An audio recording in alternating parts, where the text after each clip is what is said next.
Je m'appelle Anaïs, j'ai 34 ans et j'ai eu donc un cancer du sein à l'âge de 28 ans. Senti moi-même une sorte de grosseur au niveau du sein, mais pas une boule, plutôt sur la longueur, comme si c'était inflammé. En touchant, je trouvais que c'était pas normal, mais en même temps, c'était pas flagrant. Et quand j'avais fait voir ça à ma gynéco, elle avait dit bah, si tu veux vraiment être rassurée, tu peux faire une échographie. Et c'est après comme ça qu'on a découvert. J'ai fait une échographie et une mammographie, une biopsie. La biopsie était négative, mais à la mammographie et l'échographie, eh ben justement le docteur Chapuis, elle avait vu qu'elle trouvait ça bizarre et du coup elle m'a fait une macrobiopsie, c'est un peu plus profond. Et là, c'est là qu'ils ont découvert que j'avais un cancer. Sûrement, mais en fait je m'en suis pas trop rendu compte. Et puis après ça va tellement vite, tellement d'examens, on t'opère, après tu dis tu vas faire la chimio tant par semaine. Et pas tellement rendu compte de ce qui m'arrivait. J'ai vécu ça étape par étape. Et puis même je te dis après tu vois plein de gens, des médecins de ça, tu fais des échographies, des radios, des IRM, tu as les traitements, des chimiothérapies des fois. Tu as des séances plus ou moins fortes et du coup tu penses même plus oh, pourquoi j'ai ça. Enfin, moi en tout cas j'étais pas dans cette vision là, je vivais étape par étape, je me préoccupais plus de qu'est-ce qui allait arriver la semaine d'après que de mon état général. Le sein en totalité, une mastectomie et un curage ganglionnaire. J'ai enlevé les ganglions de tout le bras, j'ai fait 6 mois de chimiothérapie, mais j'ai pas eu à faire de la radiothérapie. Vers mi-septembre, j'ai fini la chimio en mi-mai ou fin mai l'année d'après.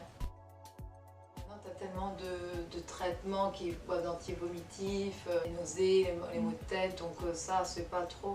Après c'est plutôt, déjà t'as plus de sein là sur le coup, après t'as plus de cheveux, t'as plus de sourcils, donc du coup c'est plus le changement physique qui est violent. En traitement, en fait, tu fais que d'aller dans les hôpitaux, en rendez-vous.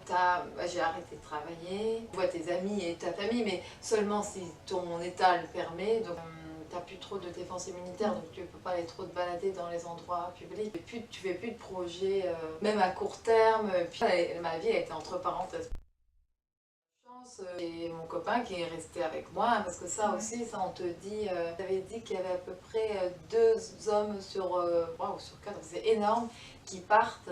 On était toujours ensemble, j'avais plein d'amis. Puis moi je suis pas trop à me plaindre, j'ai toujours été contente, tu vois, je faisais pas ma malade, même pour ma mère ou quoi, pour mes parents. Tu sais, ils ont pas envie de voir leur enfant qui est malade, donc du coup tu essaies toujours de cacher. Je dis pas qu'il faut cacher sa maladie. Moi, je trouve que l'après-cancer est plus dur que pendant. Toutes les semaines, tu vas chez l'oncologue, toutes les semaines, parce que tu vas à l'hôpital, tu es en traitement, ben, les gens ils te demandent tout le temps ça va. Donc, une fois que tu arrêtes les traitements, déjà tu vas plus à l'hôpital. Le personnel médical, du tout, tu le vois moins et tu as moins de soutien de ce côté-là.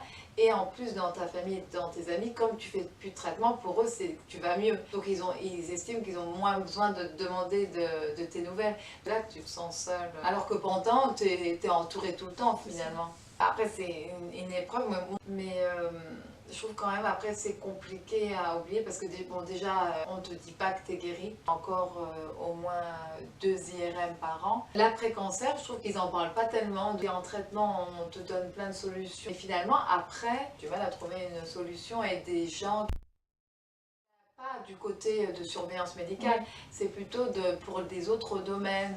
Par exemple, si tu veux avoir un crédit, bon, après il y a des associations maintenant qui luttent contre ça, mais tu as quand même moi je sais que là, tu as du mal à avoir un prêt. L'autopalpation, c'est vraiment pas qu'on doit se toucher tout le temps.